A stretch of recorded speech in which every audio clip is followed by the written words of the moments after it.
오늘은 때를 분별하고 사명을 완수하라. 때를 분별하고 사명을 완수하라. 이런 제목으로 말씀을 상고합니다. 바울은 이제 디모데에게 종말이 다가오고 있다. 이 때를 잘 깨달아야 되고 또 바울과 디모데의 사명은 복음 전파하는 일이다. 그 사명을 꼭 완수해야 된다. 이렇게 말씀했어요. 이 주제는 우리 모든 그리스도인들에게 주어진 주제입니다. 세상 사람들은 세상이 돌고 돈다 이렇게 생각하지만 우리 기독교의 하나님의 말씀은 세상은 시작이 있고 반드시 끝이 있다 이렇게 말씀하고 있기 때문에 역사관이 다릅니다. 세상은 그냥 돌고 돌고 또 자손들이 또 낳고 또 낳고 그러면 인류는 영원히 이렇게 존재할 거다 이렇게 생각하는데 그렇지 않다는 거예요. 창조하신 하나님의 뜻은 인류가 시작될 때가 있고 끝날 때가 있다. 그리고는 영원한 세계가 펼쳐져서 그곳에서 진짜 영원한 생명과 영광을 누리는 것이다 라는 걸 가르쳐 주셨기 때문에 우리는 이 땅에 올 때 사명을 가지고 옵니다. 하나님 믿고 구원받아야 될 우리 개인의 사명도 있고 또 다른 사람들에게도 이 복음 전해서 함께 구원받도록 해야 하는 사명이 있어요. 그렇기 때문에 때를 분별할 줄 알아야 되고 우리에게 주어진 사명을 완수할 수 있어야 된다. 이걸 지금 가르쳐 줬어요. 여기서도 지금 때가 계속 나오는데 이 때라고 하는 단어가 카이로스예요. 카이로스라는 것은 하나님이 정해놓으신 그 타이밍을 말합니다. 그러니까 우리가 달리기를 한다. 그럴 때 이 스톱워치를 가지고 딱 눌렀잖아요. 근데 달리기가 끝나는 시간에 딱 누르는 요것이 카이로스예요. 그러니까 언젠가 그 결정된 날이 온다는 거예요. 예정된 시간이 다가온다. 거기에 초점 맞추고 이 마지막 타이밍에 초점 맞추고 그때가 언젠지 그 디데이까지를 우리는 어떻게 살아야 되는지 이 타이밍을 잘 맞춰야 된다. 그런 뜻이에요. 그래서 오늘 본문에 보면 네 가지 때를 말씀했는데 이 세 가지는 공적인 거예요. 이게 모든 사람과 또 모든 교회가 해야 될 이런 공적인 세 가지 때를 우리가 잘 분별해야 되고 또 하나의 때는 개인적인 때예요. 그래서 우리 개인도 이 땅에 디데이가 있어요. 우리가 끝나는 날이 있어요. 태어난 날이 있고 우리 생을 마감하는 날이 있어요.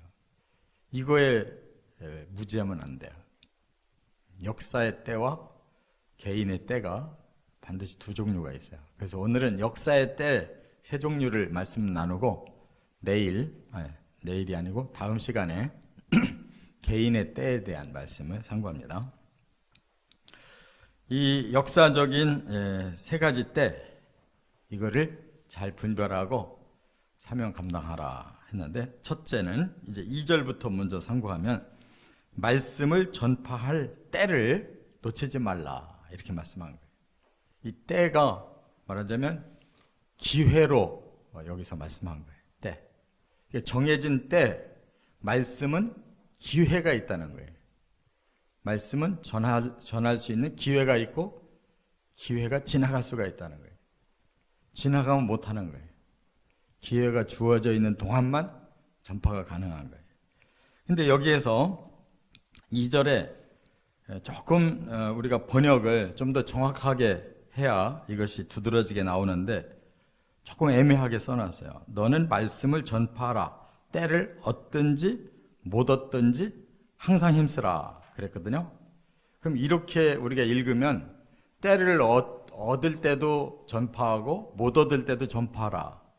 이렇게 말씀을 해석하게 돼요. 근데 이 때가 우리가 이런 가지고 있는 때라면 이게 때를 얻으면 좋고 못 얻어도 또 계속 하다 보면 때가 오겠지.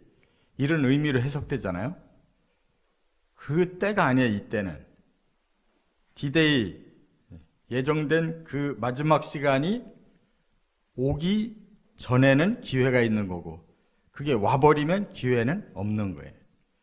원어는 이 카이로스 앞에다가 어느 단어를 붙였느냐, 유라는 단어를 붙이면 유카이로스 그러면 때를 얻는다는 뜻이고, 그 뒤에다가 카이로스라는 말을 붙이면 아는 부정해, 때를 지나간 거예요. 부정. 그 때가 주어지지 않는다는 거예요. 그리고 여기서 항상 힘쓰라는 말은 에피스템이라고 그랬어요. 에피스템이. 이 말은 서두르라는 뜻이에요. 그냥 언제든지 주어지든지 안 주어지든지 그냥 계속 해봐, 이런 뜻이 아니에요. 유카이로스일 때 서둘러야지, 카이로스가 되면 더 이상 할 수가 없다는 뜻이에요. 깨달으시 바랍니다. 우리 개인도 마찬가지잖아요. 우리가 이성을 가지고 판단할 수 있을 때까지가 기회고, 이성을 잃어버리면 그 다음 모르는 거예요.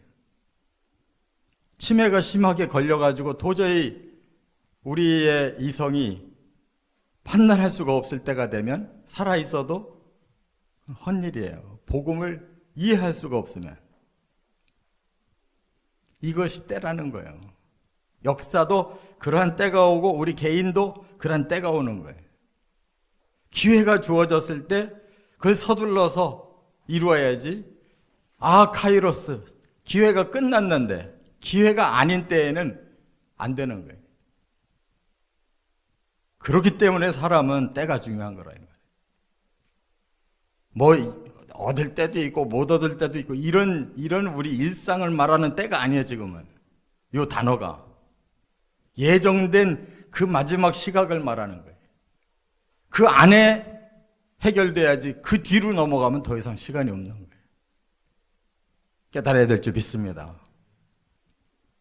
이게 정확하게 성경을 원어대로 해석해야 되는 거예요.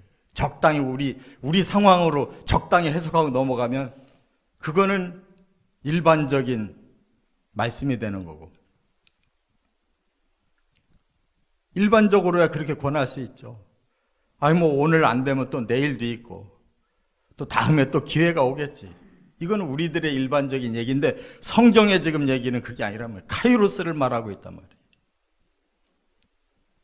그 역사적인 예정된 그 시각 안에 사람들이 이 복음 듣고 구원받을 자는 그때 하나님 앞에 돌아와야 되는 것이다, 그 말이에요. 그렇기 때문에 이 뒤에 뭐라고 말씀했어요? 범사에 오래 참음과 가르침으로 경책하며 경계하며 권하라. 기회가 아직 주어져 있는 동안에는 계속 참고 가르쳐야 된다는 거예요. 계속 참고 가르쳐라. 그 기회가 끝나기 전까지. 어떻게 가르치느냐? 3가지 방법으로. 경책하며 경계하며 권하라. 이거 앞에도 이 말씀이 있거든요. 경책하라는 말은 엘렌코라는 단어인데, 죄를 깨우쳐라라는 뜻이에요. 죄를. 복음은 우리가 먼저 죄인이라는 걸 밝혀주는 것이 복음이에요.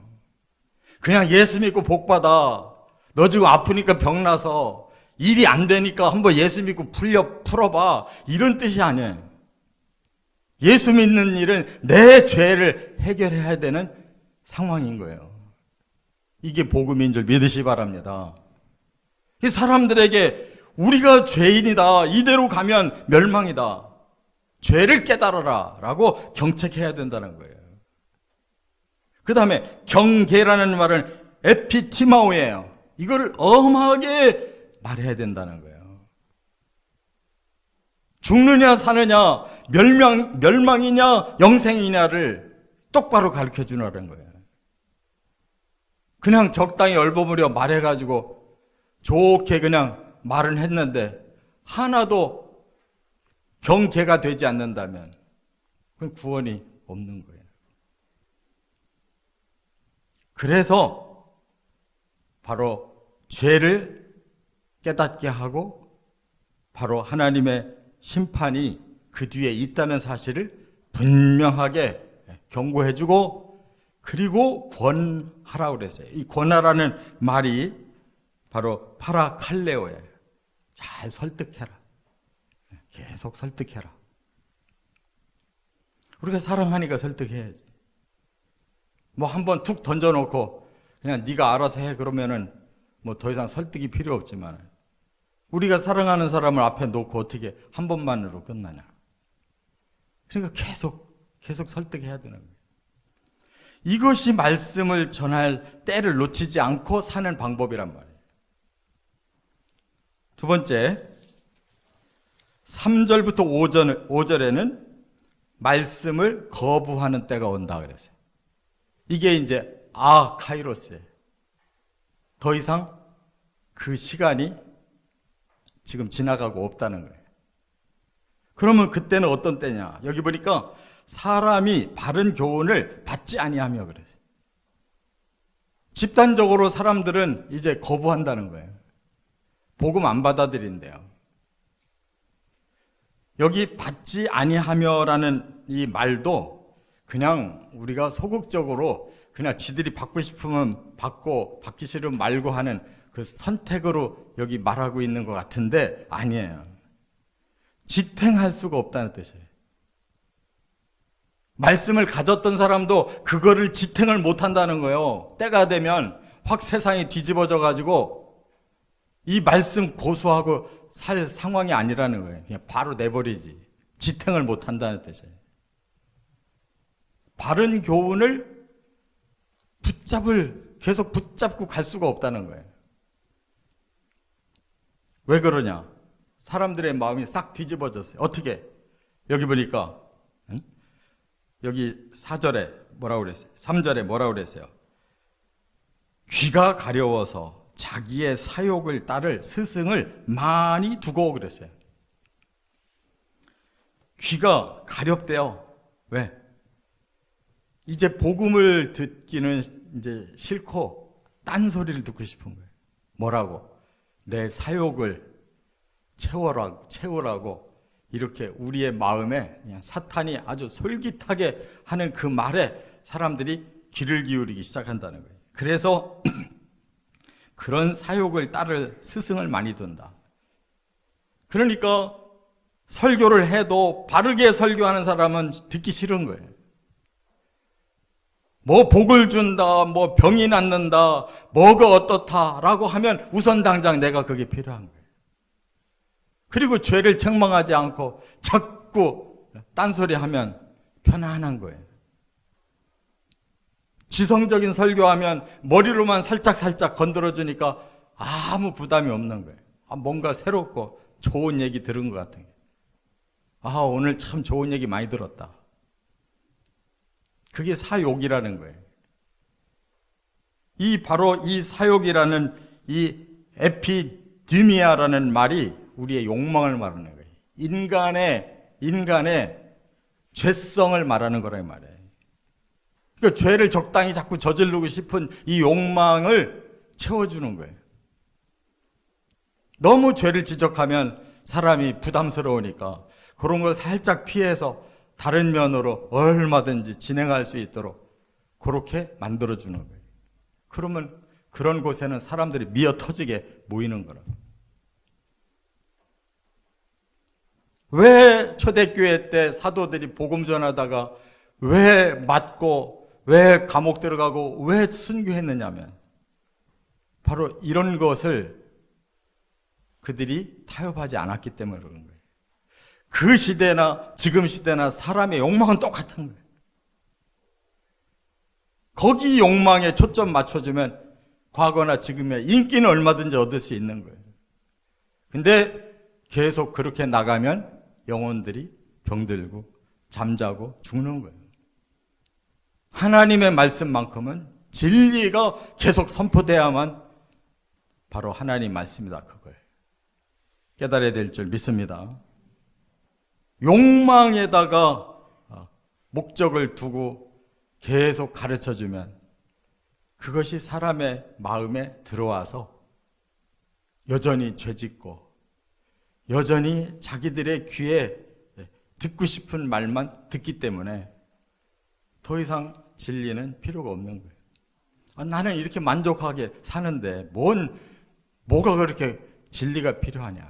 내가 좋은 대로 살면 되지. 그래서 스승을 많이 둔대요. 그런 사람들만 계속 찾는 거예요. 그런 설교만 계속 듣고 싶은 거예요. 스승은 자기가 둘 수 있잖아요. 지금 인터넷 세상이 돼가지고 별의별 설교가 다 나와 있는데 얼마든지 듣고 싶은 거 듣잖아, 골라서. 그러나 사람들의 기준 자체가 벌써 죄성이 더 강한데 자기 기준에서 자꾸 받아들이면 어떡하겠냐. 성경으로 들어가야지. 성경을 제대로 깨닫고 성경이 말씀하는 대로 자기를 바꾸려고 해야지.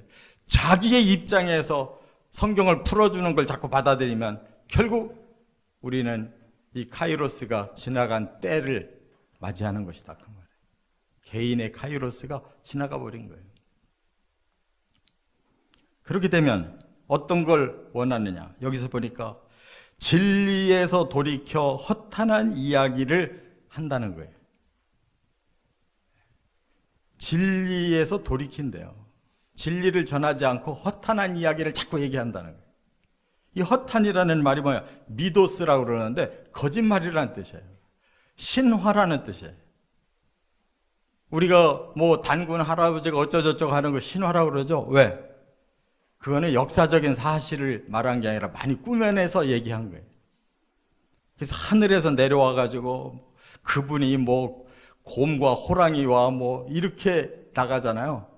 그건 창조의 원리가 아니에요. 그게 바로 신화라는 거예요. 그럴듯한데 거짓말이에요. 이런 설교를 한다는 거예요. 진리가 사실이고 진리 이외에는 다 섞여 있는 거짓말이고 꾸며서 만드는 얘기란 말이에요. 그런데 그것을 진리인 것처럼 이렇게 계속 들으면 사람들이 완전히 넘어가는 거예요. 그럼에도 불구하고 5절에 뭐라고 그랬어요? 전도자의 일을 포기하면 안 되고 네가 신중하고 고난을 받더라도 그 사명 해야 된다 그랬어요. 그러니까 그렇게 때가 이제 카이로스의 그 결정적인 때가 왔을 때 사람들이 뒤돌아 쓴다고 너마저 포기하면 안 된다. 고난을 받더라도 신중해라. 신중해라는 말은 완전히 그냥 정신을 번쩍 차리고 있어라. 그런 뜻이에요. 우리가 고난을 좋아할 사람은 없잖아요. 적당히 타협하고 그냥 섞여 살면 편안하잖아요. 그러면 안 된다. 신중해야 된다. 고난을 받더라도 그것을 극복해야 된다. 그런 말이에요. 끝으로 세 번째, 결정적인 때가 1절에 그래서 심판의 때가 온다. 문제는 심판이 오기 때문에 그런 거예요. 심판 안 온다면 이렇게 살면 어떻고 저렇게 살면 어때요? 여기 1절에 하나님 앞과 살아있는 자와 죽은 자를 심판하실 그리스도 예수 앞에서 그가 나타나실 것과 그의 나라를 두고 엄히 명하노니. 바로 이것 때문에 바울이 복음 전파의 기회 있을 때 서둘러라. 그렇지 않으면 이 때가 거부하는 때로 바뀌어지면 우리에게까지도 그 고난이 오고 마음을 잘못 먹으면 다 넘어간다. 그 얘기를 하게 된 이유가 바로 이 1절에서 선포를 한 거예요. 바로 하나님 앞에 서야 될 때가 있고 예수 앞에 서야 될 때가 있다. 그때는 뭐냐? 죽은 자와 산 자를 모두 한꺼번에 앞에 놓고 심판하는 때다. 죽은 자가 뭐예요? 이 역사 속에서 이 땅에 태어났다가 죽은 자들, 마지막 그 심판의 상황에 아직 살아있는 자들 다 불러낸다는 거예요. 다 불러내서 하나님 앞과 예수 그리스도 앞에서 심판을 받도록 예수님 나타나실 거다. 그날 재림하신다는 거예요. 그러면 열애 없이 모든 인류로 이 땅에 태어났던 자들은 다 서는 거예요. 그리고 심판받는 거라고. 이게 요한계시록의 20장에 너무 명확하게 나오잖아요. 아주 얼마나 자세하게 거기 설명되어 있냐고. 그때 우리가 구원을 받을 수가 있는데 거기 뒤에 뭐라고 그랬어요? 그가 나타나실 것과 그 외에 나라를 두고 엄히 명한다. 심판하러 나타나셨는데 그의 나라가 또한 나타난다는 거예요. 그것은 심판을 통과할 자는 그 나라로 들어가야 되니까 그 나라까지 함께 출현한다는 거예요. 할렐루야. 이게 진리인 거예요. 이게. 그 사람들은 그 나라를 전혀 생각을 안 하고 지금 여기만 생각하고 사는 거예요. 나 이거 여기서 어떻게 살다가 가야 되나. 여기선 대충 살다 가도 괜찮은데 그 나라에 못 들어가면 그 영원한 사탄의 형벌의 장소인 지옥으로 다 사람들이 끌려가는 거예요. 사탄을 따랐기 때문에. 이게 사실인 진리예요. 근데 이걸 사실로 말을 하지 않는 사람들이 너무 많아. 목사님들도 천국 얘기 안 하는 분들이 너무 많아. 죄를 말하지 않는 분들이 너무 많아. 그럼 목사님들의 입에서 그 말이 안 나오면 누구한테서 나오겠냐 말이에요. 성경을 날마다 붙들고 설교하는 사람의 입에서 천국 얘기가 나오고 지옥 얘기가 나와야지. 그게 안 나오면 어디서 세상 어디에서 그런 말을 듣냐고요. 교회의 강단이 자꾸 사변화가 되면 어디서 이 말씀을 듣냐고요. 성경 안에 들어있지만 성경을 설교하지 않으면 어떻게 듣냐 말이에요. 성도들이 그것만 찾아서 열심히 할 사람이 누가 있겠어요? 이것은 너무나 분명하잖아요. 사도 바울이 감옥 속에서 지금 마지막 죽음을 앞두고 이 디모데에게 마지막 유언을 하는데 반드시 심판의 때가 오니까 복음도 그때까지다. 이렇게 유언을 할 때는 얼마나 진실한 거냐. 만약 그것을 바울이 평생 그렇게 했다가도 마지막에 이게 아닌가 보구나 하면 이렇게 말 못하잖아요. 바울은 죽음을 앞두고 이걸 너무 분명하게 유언하고 있잖아요. 카이로스의 때가 온다. 그 전에 복음을 반드시 전해야 된다. 그 카이로스 때가 지나면 너도 고난받게 될 거다. 너도 마음이 흐트러지면 변질될 거다.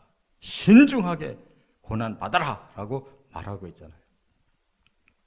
마지막 유언하는 사람이 허튼 소리 하는 거 봤어요? 진실을 얘기하고 가는 거지. 우리가 이 말씀이 성령을 통해 깨달아진다면 어떻게 이 성령이 말씀하시는 거를 어떻게 입 다물고 있냐 말이에요. 이 땅에서 적당하게 말하고 그냥 인기나 얻고 대접이나 받고 잘 하고 싶은 대로 하다가 가자. 그런 마음 든다면 어떻게 이 성경을 우리가 설교를 할 수가 있냐고요.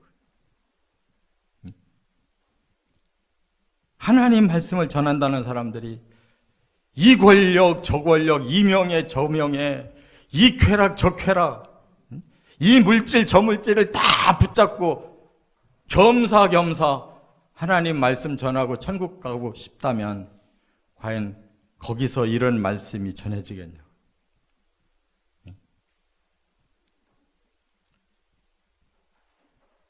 이제 때가 정말로 가까워 있는데 세상이 이렇게 타락하고 있는데 도대체 뭔 소망이 있다고 이렇게 살아야 되겠냐 말이에요. 우리는 정말 바울의 마음을 여기서 품고 이제 4장 끝장이에요. 이제 한 두어 번만 설교하면 끝인데 정말 죽어가는 사람의 유언과 같은 이 말씀 앞에 우리가 정말 정신 차리고 속지 마시고 이 진리를 끝까지 붙드시기를 주의 이름으로 축원합니다.